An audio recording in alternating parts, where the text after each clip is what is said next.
चलिए जानते हैं संपत्ति की उस कहानी के बारे में जिसने सीता जी का पता बताया था। तो सीन कुछ ऐसा है। वानर सेना पूरी तरह से निराश होकर समुद्र के किनारे बैठी है। सबको लग रहा है कि भाई मिशन तो अब फेल हो गया, और ठीक तभी वहां एंट्री होती है एक ऐसे किरदार की जिसकी किसी को उम्मीद नहीं थी, जटायु के भाई संपत्ति की।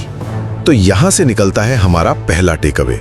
कभी कभी सबसे बड़ी प्रेरणा ना किसी अपने के दुख से मिलती है।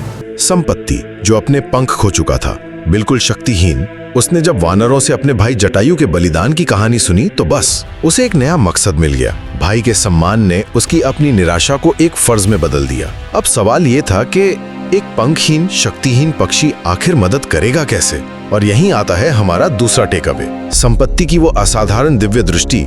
उसने अपनी आंखों से वो देखा जो कोई और सोच भी नहीं सकता था।